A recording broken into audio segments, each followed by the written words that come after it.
낭낭님들 안녕하세요. 예, 구정이네요. 구정주간 아마 이거 동영상 올라올 때쯤 되면은 연휴 다 끝내시고, 왜 오래 쉬고 나면 또 일하기 귀찮기도 하고 좀 그럴 수도 있을 텐데, 예, 또 막 새롭게 또 시작해야 하는 그런 순간을 보시게 될 것 같습니다. 새 시작은 새 시작인데, 우리 성경에서 살펴볼 진도상의 새 시작은 기왕이면 좀 이스라엘다운 비전을 가지고 아름답게 시작했으면 좋았을 텐데 그러지 못했던 그런 모습들을 가지고 또 반면교사를 삼아서 저희 2022년 구정새해 끝나고 시작을 또 다시 한번 또 마음을 가져보는 그런 자세를 좀 삼았으면, 예, 그랬으면 좋겠다는 생각이 듭니다. 우리 지난번에 예후혁명이 성공하는 이야기 했었잖아요. 그리고 정말 예후가 하나님 안에서 이제 그런 이스라엘적인, 특히 이제 북왕국 이스라엘의 사사 전통이 어느 정도 잡고 있었던 그 비전을 정말 그 신앙적으로 실천하기 위해서 그렇게 했는지, 아니면은 그 전통을 이용 내지는 활용한 건지, 그런 거에 대해서, 혹은 그것도 아닌데 두 번째, 즉 기록한 사람들에 의해서 그런 방식으로 긍정적으로 평가가 된 건지, 그거에 대해서 우리가 그 소위 인문학적으로, 즉 인간의 이성을 가지고는 확실히 알 수 없지만 그 안에서 우리가 신앙적으로 성찰할 수 있는 내용들을 가지고자 라는 말씀을 드렸었는데, 특히나 아마 기억나실 거예요.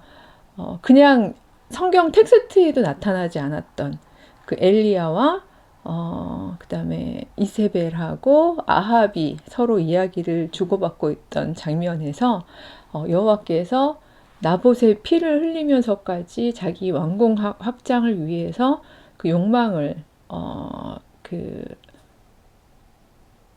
성취하고자 사람의 피를 흘렸던 그런 이세벨과 또 그 아합을 저주하셨던 그 이야기를 그저 정말 성경에는 기록이 되어 있지 않음에도 불구하고 거기서 그 이야기를 흘려듣지 않고 새겨들었던 자로서 자신의 그 혁명이 그 일종의 그 여호와께서 말씀하신 아합과 이세벨의 가문에 대한 여호와의 심판이다 라고 이제 이야기하는 그 부분을 보면서 적어도 그것이 우리가 신앙인으로 볼 때는 어떤 한 특정인에 대한 옹호라기보다는 우리가 우리의 삶 가운데서 늘 여호와께서 일하시는 것이 어떤 방향인지를 늘 새겨듣고 그 방향에 우리가 어떤 방식으로 동참할 수 있는 삶을 살았으면 좋겠다.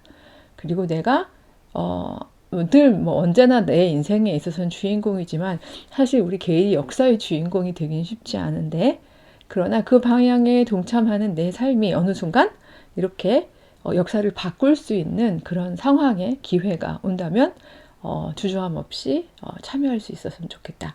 그런 이야기를 지난 시간까지 한 것 같았는데요.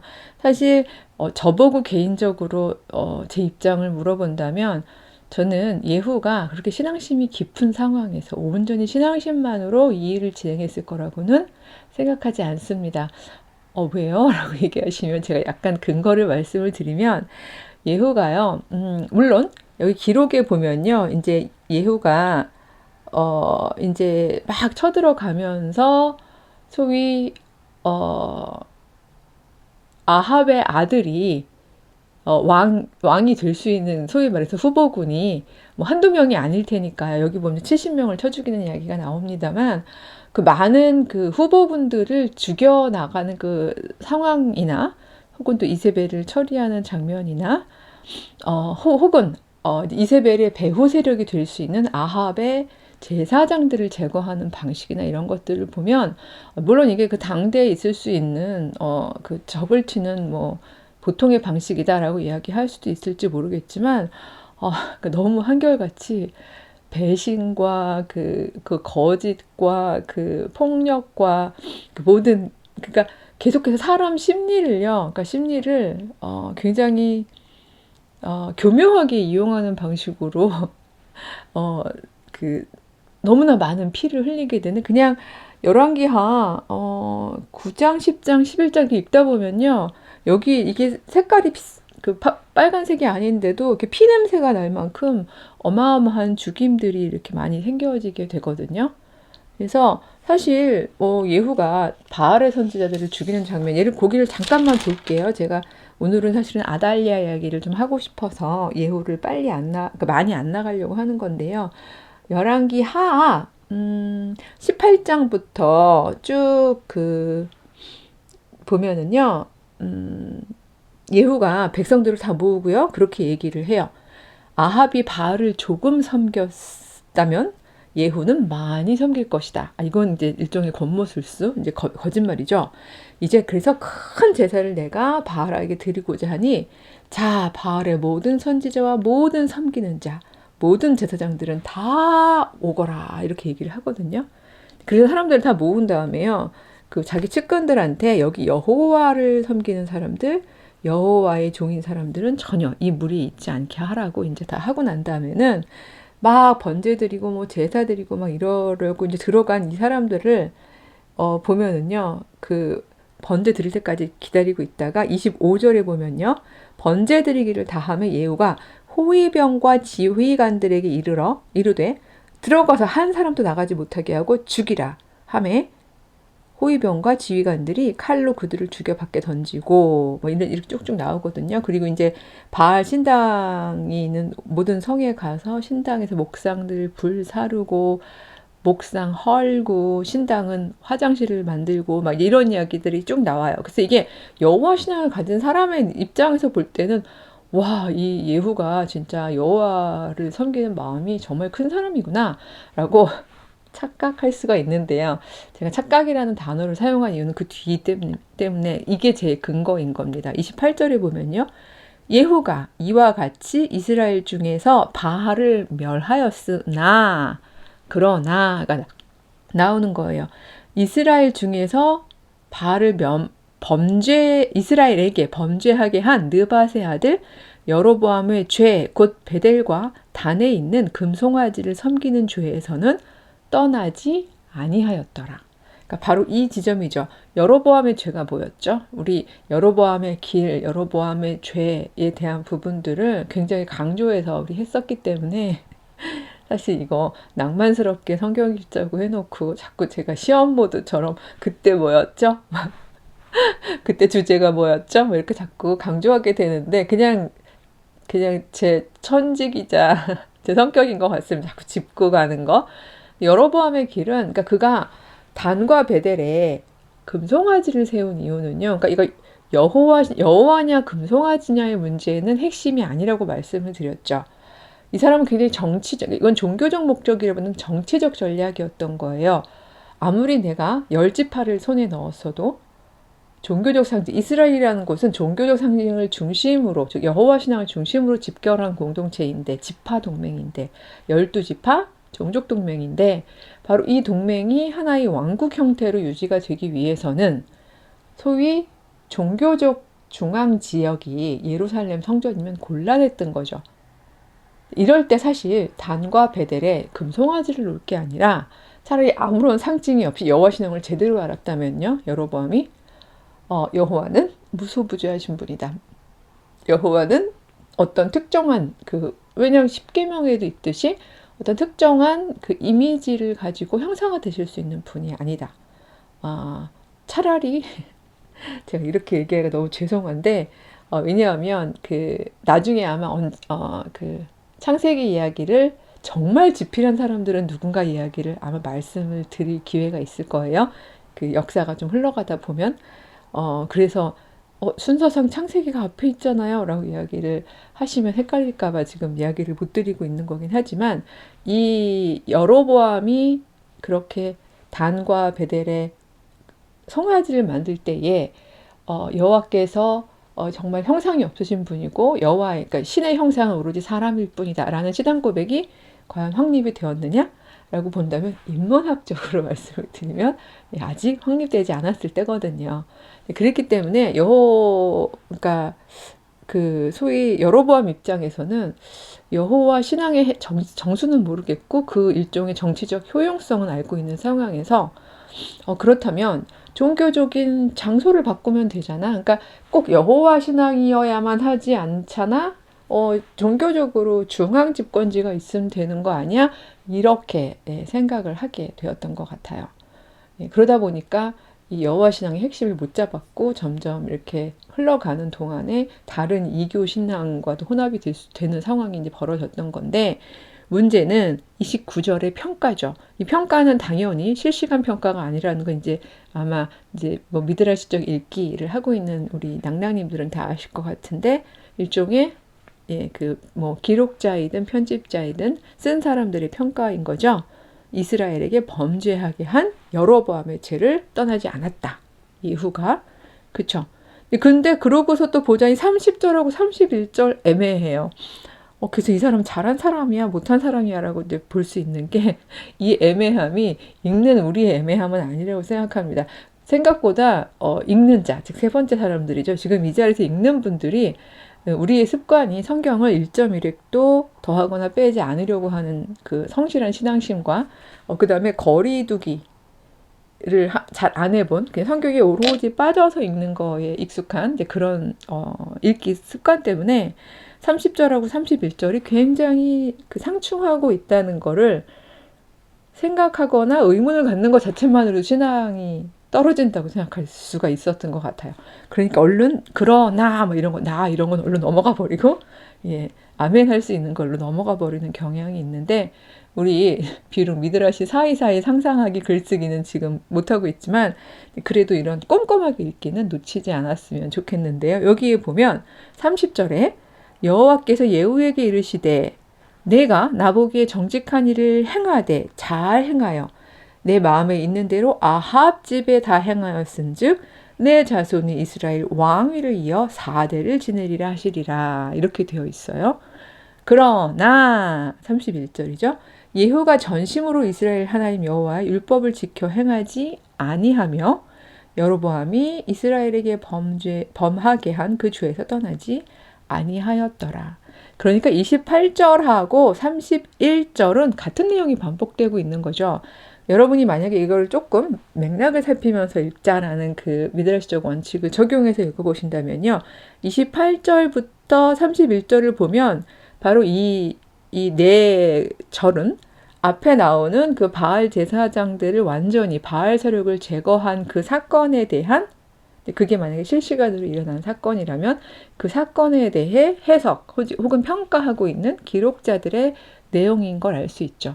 근데 이 갈등하는 자는 읽는 저희들이 아니라 오히려 기록자들인 셈이에요. 이 예후를 거의 다윗처럼 막 칭찬만 하자니, 사실 그 뒤에 예후가 그리고 또 예후의 아들들이 한 행동들이 그렇게 여호와 신앙에 합하는 그런 삶을 살지 않았단 말이에요. 그러니까 이렇게 막 칭송할 수도 없고, 그렇다고 그가 한 일을 돌아보자니 사실 아합 집안 자체도 여호와를 섬긴 집안이 아니기 때문에 아합을 멸하고 또 멸함에 있어서 여호와 신앙을 확고하게 할 수 있는 상징들을 사용해서 멸한 부분에 있어서 또 긍정적으로 평가가 되고, 이러다 보니까 이제 그렇잖아요. 이걸 좋게 평가하기도 뭐하고, 그렇다고 악한 아주 확실하게 여로보암의 길을 갔으면 뭐 예후가 여로보암의 길을 갔더라 뭐 이렇게 하면 될 텐데, 이거를 평가하기가 어려우니까 지금 요런 그 사이에 껴있는 부분들이 나오는 것 같아요. 30절은 여러분들도 아마 이쯤 되면 인정을 하실 것 같아요. 이거는 예후의 자손들이 4대 이르러 왕위에 이르게 될 것이다라는 예언이라기보다는 이미 예후 왕조가 4대를 이어갔던, 후손이 이어갔던 걸 알고 있는 사람의 중간 끼워넣기일 수 있는 확률이 있는 거죠. 복잡하기도 하거니와 그런 식으로 읽는 게 은혜가 안 돼요. 전 머리가 더 아파요 하시는 분들은 제가 늘 말씀드리지만 그렇게 읽으실 필요가 없습니다. 진짜로요. 왜냐하면 그거 자체가 은혜가 되는데요. 하지만 저 같은 사람들, 그러니까 말하자면 꼬마 때부터 왜 그렇지? 이거 그래서 예후는 좋은 사람인 거야? 나쁜 사람인 거야? 하고 질문이 많았던 사람들. 그리고 이런 접속사 하나, 접도 하나 바뀌는 거가 굉장히 의문이 있는 사람들, 이런 경우에 이렇게 읽고 깊이 묵상하고 꼼꼼히 살펴도 사실 이 성경은 하나님의 계시가 결정체로 들어있는 텍스트이기 때문에 전혀 흔들리지 않는다는 거, 그거를 저는 입증하고 있는 거죠. 인문신학적으로. 그렇게 보셔도 된다는 건데, 예후가 여로보암의 길을 갔다라는 부분에 있어서 제가 이 부분을 입증이라기보다도 제가 그래서 아까 우리가 착각하고 있는 거라고, 즉 예후가 마치 여호와 신앙의 정수를 붙잡은 사람인 것처럼 이라고 생각할 수 있었던 근거 중 하나는, 이 사람이요, 결국 바알의 무리들을 다 제거한 이유는요, 여호와 신앙이 철저했기 때문이 아니라 자기의 왕의 입지를 단단하게 하기 위함이죠. 왜냐하면 자기가 왕권을 이어갈 수 있는 정당성은 여호와 신앙을 잡고 있었던 거였기 때문에 바알 신앙을 섬기는 사람들을 다 제거해야 하는 게 맞았고요. 그다음에 이 사람들은 기존 왕권의 일종의 기득권자들인 거잖아요. 이 사람들을 다 없애야 자기네 왕권이 튼튼해질 수 있기 때문에 결국 그가 제거한 거는 신앙적인 사람을 제거한 게 아니라 정치적 기득권자를 제거한 거예요. 종교적으로는 바알 신앙인들, 그다음에 정치적으로는 왕자들을 몽땅 다 때려 죽이면서 그의 신하들을 자기 편으로 가져오게 하는 그런 권모술수를 사용한 거죠. 그러니까 따라서 바알 신앙을 제거한 목적 자체가 여호와 신앙을 이스라엘 안에 온전히 세우고자 함이 아니었던 거예요. 근데 이런 맥락에서 보면 남유다도 마찬가지 일이 벌어지거든요. 우리 그동안 사실 남유다 어떻게 살고 있는지 너무 안 봤잖아요. 예, 좀 슬프긴 하지만 제가 지난번에도 말씀드렸듯이 열왕기로 볼 때는요, 남유다 상황이 상에서도 그렇고 하에서도 그렇고, 그러니까 북왕국 이스라엘이 완전히 망하기 전까지는 그렇게 자세하게 할애가 되어 있지 않은데, 이번에 비교적 거기 상황이 지금 나오고 있는데요. 거기도 왕 죽었죠. 예. 왜냐면 양쪽 왕이 다 죽었잖아요. 근데 그 소식을 듣자마자 11장입니다. 거기 어머니, 아하시아의 어머니죠. 그러니까 지금 자기 오빠도 죽었고 아들도 죽은 상황인데, 아하시아의 어머니 아달랴가 그의 아들이 죽은 것을 보고 일어나 왕의 자손을 모두 멸절하였으나, 이렇게 되어 있어요. 이거 11장 1절만 읽어도 이것만 묵상해도 이게 지금 무슨 상황인가라고 아마 여러분이 생각하실 수 있을 거예요. 보통 어머니 하면 저희가 생각하는 굉장히 낭만적인 어머니의 이상이 있는데, 아들이 죽었다는 소식을 듣자마자 통곡하니도 아니고요, 뭐 슬퍼하니도 아니고요, 아니면 뭐 조금 이기적인 어머니 같으면 자기가 위험할까봐 도망가니도 아니고요. 그 이야기를 듣자마자 왕의 자손을 모두 멸절했다고 되어 있어요. 여기서 왕의 자손이라고 그러면 바로 그러니까 아하시아의 아들이, 그러니까 아하시아의 어머니니까 그 아하시아의 아이들이요, 그렇죠? 아이들인 셈이죠. 물론 직계일 수도, 일단 직계죠. 여기 뭐 아하시아한테 왕비 및 후궁이 많다고 하더라도, 그러니까 이 손자 주로 이제 손녀는 아닐 거예요. 왜냐면 이 당시는 왕위를 계승할 수 있는 존재를 놓고 봤을 때, 그러니까 정말 너무 말도 안 되는 상황이 벌어지는 거죠. 뭐 자기 아이들을 예뻐하지 않았던 분들도 손자 손녀는 뭐 너무 예쁘다면서요. 예, 저도 정말 그럴지 한번 너무 기대가 되는데, 딴소리는 안 하겠습니다. 저는 저희 아이도 너무 예뻤었기 때문에 더 예쁠 수 있다고 이런 생각이 좀 들거든요. 예. 근데 바로 그렇게 예쁜 아이들 모두 멸절하였다라고 되어 있어요. 근데 그 뒤에 2절에 나오는, 근데 그 중에 꼭 이제 하나가 살잖아요. 항상 이렇게 보면은. 근데 이제 아하시아의 누이가 아주 어린 요아스를 이제 빼돌리는 장면이 그 뒤에부터 나오고, 그 뒤에 남쪽 이야기가 다음 시간에 제가 전달을 드리려고 하는데, 중요한 건 이 아달랴의 마음인 거죠. 예. 그러니까 도대체 무슨 생각을 가지면 그 어머니가 아들이 죽었다는 말을 듣자마자 그 아들의 일종의 제가 맨날 지배정당성 얘기를 합니다만, 뒤를 이어서 왕이 될 수 있는 사람들의 생명 자체를 그냥 앗아가 버릴 수가 있을까? 이걸 생각해 볼 때, 제가 이제 아달랴와 이세벨에 대한 평가는 다음 시간에 잠깐 하겠습니다만, 적어도 그냥 성별 빼고요, 예후와 아달랴는 이 지점에 있어서 굉장히 닮아 있는 거죠. 왜냐하면 어떤 사람들이 살아있으면 이 왕권을 위협하거나 아니면 독점할 수 있는지에 대한 계산이 굉장히 빠른 거예요.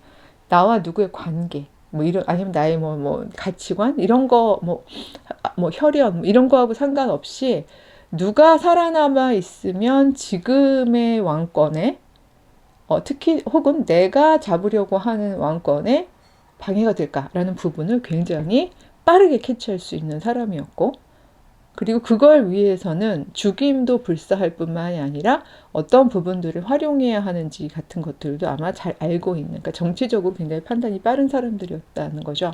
저는 여로보암의 길이 담고 있는 그 함의가, 그 내용들이 바로 거기에 있다고 생각해요. 종교적 상징을 사용하든 아니면 혈연을 사용하든 혈연을 죽이는 방식을 선택하든 그것이 무엇이든 내 정치적인 일종의 권력 집중을 위해서는 수단과 방법을 가리지 않는 길, 전 그것이 여로보암의 길이라고 생각하는데, 이 길은 비단 정치적인 영역에서만 있는 건 아닌 것 같습니다. 구정 다 끝나서 요즘엔 또 코로나라서 뭐 많이 모이시지 못하셨겠습니다만 가끔 보면 가족끼리도요, 가정 안에서도